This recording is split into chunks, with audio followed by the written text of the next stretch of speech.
सियालकोट में टुकड़े होने वाली, बल्कि अपने ही ससुराल वालों के हाथों टुकड़े टुकड़े होने वाली उसका सर जो है धड़ से अलग करके बुरी तरह से छत पे लेकर जाकर जला दिया गया मासूम ज़ारा। इस केस में शौहर कदीर की जी ड्रामाई एंट्री, तमाम खदशे सच साबित हो गए। लाहौर हाई कोर्ट से किस किस को रिहा किया जा रहा है।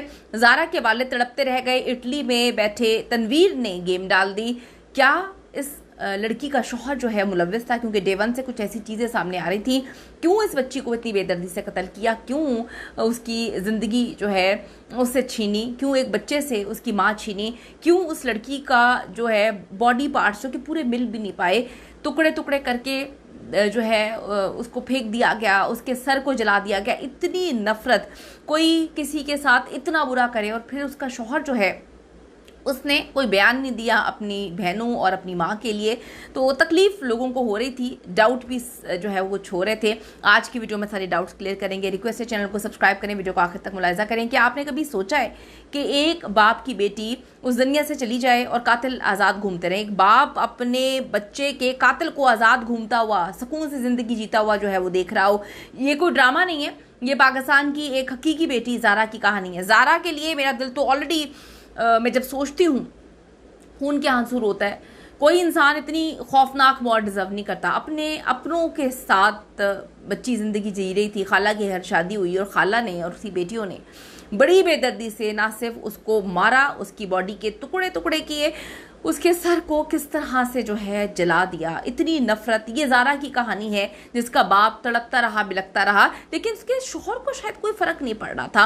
वो अपनी माँ और बहनों के साथ था। ज़ारा सिर्फ 26 साल की थी, एक तालीम याफ्ता समझदार लड़की थी, एक बच्चे की माँ थी। उसने ख्वाब देखे थे एक नई ज़िंदगी के, लेकिन वो ख्वाब जो हैं वो खून में डूब गए। वो बेचारी सोच भी नहीं सकती थी कि मेरा अपना खून मुझे इस तरह से खून में नहला देगा और मुझे कत्ल करने के बाद मेरी लाश की भी बेहुरमती की जाएगी। आज पूरा मुल्क पूछ रहा है कि ज़ारा को कब जो है इंसाफ मिलेगा, उसके कातिल कब जो है कटहरे में लाए जाएंगे और कब उन दरिंदों को जो है उसी तरह से उनको सजाए मौत मिलेगी जिस तरह से उन्होंने बेचारी ज़ारा को। उस तरह से तो नहीं मिल पाएगी क्योंकि उन्होंने तो बड़ी बुरी तरह ज़ारा को कत्ल किया। ज़ारा को कत्ल करने वाली और कोई नहीं, ज़ारा की सास और नंद थी और उसकी खाला और खाला के बच्चे।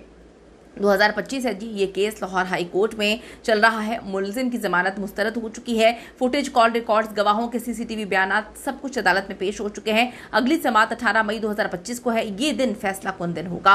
क्या ज़ारा को इंसाफ मिल पाएगा या ये केस भी दूसरे केसेस की तरह फाइलों के नीचे जो है दब जाएगा? ज़ारा का शौहर कदीर पहले खामोश रहा और आखिरकार जब सामने आया तो उसने अपनी माँ और बहन के लिए किसी सज़ा का मुतालबा नहीं किया। ये हम सब के लिए बड़ी तकलीफ दे बात थी कि आपकी इतनी प्यारी बीवी जिससे आपने मोहब्बत की शादी की है उसको जो है दर्दनाक मौत दी जाती है और आप बिल्कुल मुंह में दही जमा के बैठे हुए हैं। अब अचानक कदीर की सऊदी अरब से वापसी हुई है और सोर्सेज के मुताबिक एक बार फिर ज़ारा के कातिलों की जमानत के लिए लाहौर हाई कोर्ट में अपील की तैयारी की जा रही है। इन सब के पीछे है ज़ारा की जो कातिला नंद है, उस यास्मीन का शौहर तनवीर है जो इटली में बैठकर गेम खेल रहा है, पैसा फेंक रहा है और कदीर उसके हाथों में जो है वो खिलौना बन के घूम रहा है। अगर आप चाहते हैं कि ज़ारा को इंसाफ मिले तो इस वीडियो को लाइक करें, शेयर करें, इस वीडियो को ज़्यादा से ज़्यादा शेयर करें, हैशटैग यूज़ करें जस्टिस फॉर ज़ारा। नीचे कमेंट्स में भी लिखें कि आप क्या चाहते हैं कि पाकिस्तान की या दुनिया में किसी भी बेटी के साथ इस तरह से सलूक हो। अगर आपने अभी तक चैनल सब्सक्राइब नहीं किया ज़रूर करिएगा। हम आवाज़ उठाते रहेंगे और हम चाहते हैं कि ज़ारा को इंसाफ मिले। मैं नहीं चाहती कि किसी और बच्ची को जो है ज़ारा की तरह ट्रीट किया जाए। आप नहीं पसंद करते तो भाई तलाक दे दें, आप रिश्ता ख़त्म कर दें। ये राइट आपको किसने दिया कि आप किसी को कत्ल करके उसके टुकड़े टुकड़े करके उसको नदी नालों में फेंक दें और उसके सर को जो है जलाएं और उस पर कह कहे लगाएं? इसके बाद अगर आपका शौहर ऐसा हो तो यकीन करें आप शादी ना करें, अपनी बच्चियों की शादी ना करें। अगर इस तरह के शौहर और इस तरह के ससुराल वाले हैं, मरने से अच्छा है बच्ची जो है घर में आके बैठ